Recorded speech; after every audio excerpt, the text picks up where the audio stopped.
కేరళలోని ప్రముఖ పుణ్యక్షేత్రం శబరిమల అయ్యప్ప స్వామి ఆలయానికి ప్రధాన పూజారిగా ఈడీ ప్రసాద్ ఎంపికయ్యారు. పాండలం రాచకుటుంబానికి చెందిన కశ్యప్ప వర్మ ఆధ్వర్యంలో నిర్వహించిన శబరిమల మేల్సంతి డ్రా ద్వారా ఈడీ ప్రసాద్ ఎంపిక జరిగింది. ప్రస్తుతం ఆరేశ్వరం శ్రీ ధర్మశాస్త్ర ఆలయంలో ప్రసాద్ పూజారిగా చేస్తున్నారు.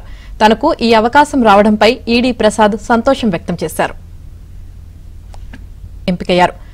పాండలం రాచకుటుంబానికి చెందిన కశ్యప్ప వర్మ ఆధ్వర్యంలో నిర్వహించిన శబరిమల మేల్సంతి డ్రా ద్వారా ఈడీ ప్రసాద్ ఎంపిక జరిగింది. ప్రస్తుతం ఆరేశ్వరం శ్రీ ధర్మశాస్త్ర ఆలయంలో ప్రసాద్ పూజారిగా చేస్తున్నారు. తనకు ఈ అవకాశం రావడంపై ఈడీ ప్రసాద్ సంతోషం వ్యక్తం చేశారు. పాండలం రాచకుటుంబానికి చెందిన కశ్యప్ప వర్మ ఆధ్వర్యంలో నిర్వహించిన శబరిమల మేల్సంతి డ్రా ద్వారా ఈడీ ప్రసాద్ ఎంపిక జరిగింది. ప్రస్తుతం ఆరేశ్వరం శ్రీ ధర్మశాస్త్ర ఆలయంలో ప్రసాద్ పూజారిగా చేస్తున్నారు. తనకు ఈ అవకాశం రావడంపై ఈడీ ప్రసాద్ సంతోషం వ్యక్తం చేశారు.